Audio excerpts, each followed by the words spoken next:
A lot of things that could have derailed this effort ultimately. Obviously, the result is what you wanted. How did you stay focused and calm today despite all the things that were going on that put you back at first? Yeah, it was tough. I mean, that was way harder than I wanted it to be, and I did not drive a clean race at all, and sorry to everyone that I hit. I was kind of mentally fogged halfway through that race, and glad we were able to fight back. This junior motorsports team gave me a car as fast as Xfinity Mobile, and so proud of everyone. WeatherTech, thank you for coming on board. It's been such a fun weekend, but we got a big race tomorrow, so looking forward to that as well. You took care of business today, but the Cup thing could have been a distraction this weekend. How do you stay so unflappable? That's been the term that's been used to describe you at just 18 years old. How do you do it? Man, you just can't let the noise get to you. You got to keep doing your thing no matter what.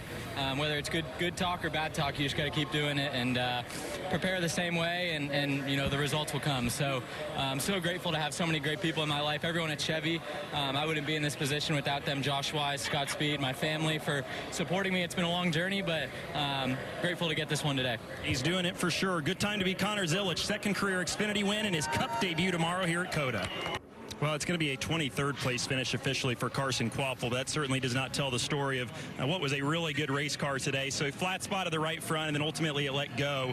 What can you take from this to learn and try to do differently next time? Yeah, man, I don't know. We had such a good Bass Pro Shops clearance Chevrolet that man, it's tough. It's tough to get over that one, right? But yeah, we flat spot at the right front. Just trying to stay with the 88 there. I felt like we were a little bit better in some places, but in others he could really get away from us. So I knew if I just tried to keep my ground up, I would be able to catch him to the S's. But ultimately, just use it up a little too much there. But just can't thank everybody on this car, Johnny Morris, Bass Pro Shops, Clarence, the whole Junior Motorsports group for the work they put in this thing. And I feel like we shouldn't have ran that good, maybe. I guess it was a little bit expected, but at the same time, it's a little bit of a surprise. So just can't thank everybody on this whole #1 car for making this thing as fast as Xfinity Mobile and all the hard work they put in today. I think your crew chief was confident that you guys were going to be fast, and talking to him this morning. So what about your prep or just the car you had gave you the confidence and self-assurance to go up there and run the way you did today? Yeah, I mean, I knew yesterday after we ran practice, we worked on the car and got it a little bit better, and I didn't think we were really like the fastest car or maybe even a top 3 car, but I knew we would be in the top 10 at least and have a good shot at the top 5, and it just seemed like as soon as the green flag dropped, we were really good, and we got turned around there early in the race, and we went all the way to the back and just had to kind of claw our way back up from there, and kind of sucks because we didn't really get no stage points because we knew we'd be fighting for the win, but ultimately just need to I guess put that in the back pocket and remember what happened and build off it. Bummer result, but strong showing for the 1 car today. How about this stat? He passed 74 cars today. Wow. Carson Kvapil, and he wins the Xfinity fastest lap for this race, earning a point towards the championship. Disappointed, but some positives, no doubt, for this young driver. Carla? Yeah, Adam, Sam Mayer here, started 8th. You finished 3rd. What does that say about your team right now and just the way that you've been able to execute?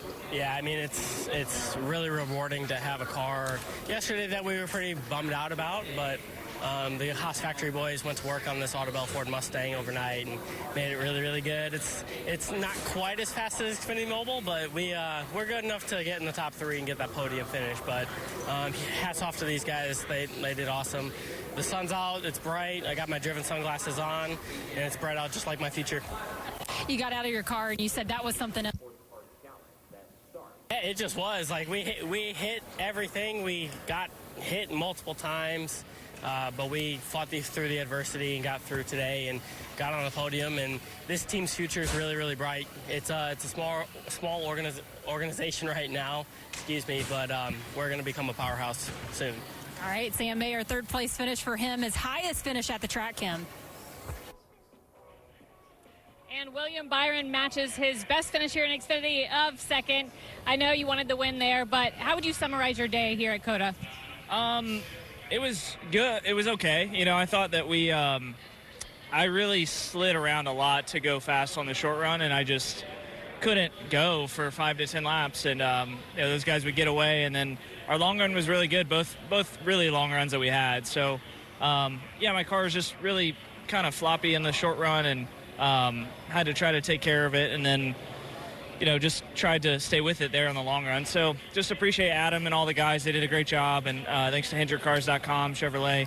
I had fun. It was a good workout. It was good to get back kind of in the rhythm of things, pushing the car, and I think it'll help me for tomorrow just to kind of understand some of the corners and, if anything, just get back in the rhythm. So congrats to Connor. He did a great job. I thought those guys were dicing up front, and I thought, maybe they could get into each other, and they lost a chunk of time, and I kind of got closer, so I was just hoping for more of that.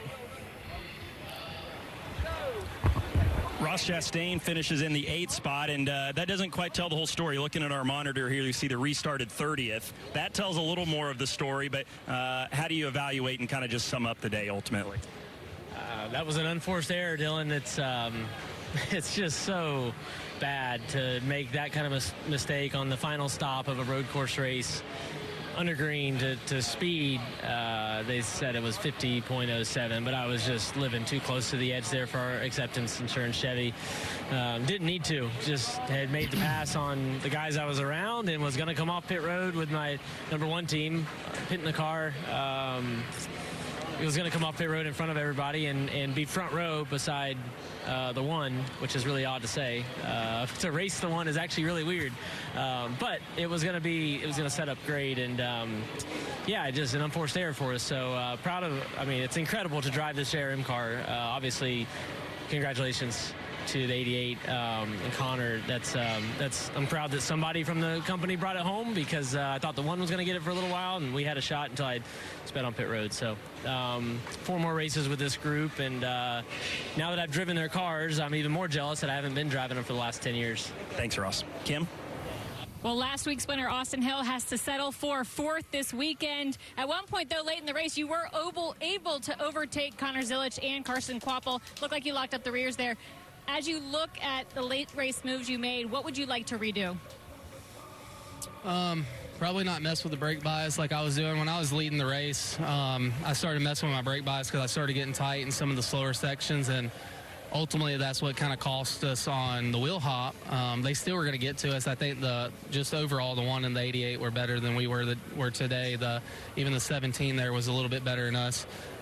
We kind of blistered our tires really bad in stage 1. Stage 2 we fixed it, but in return we were sideways through the corner, so we kind of went back a little bit on adjustments, and right after they got by me, I could tell I was in trouble, and I'm sure that I blistered or corded the front tires there, which hurt us. But at the end of the day, I think our Global Industrial Chevrolet was probably 60% me and 40% car that needs to be better. There's areas that I can work on and do a better job. I think we can go toe-to-toe with these road course ringers.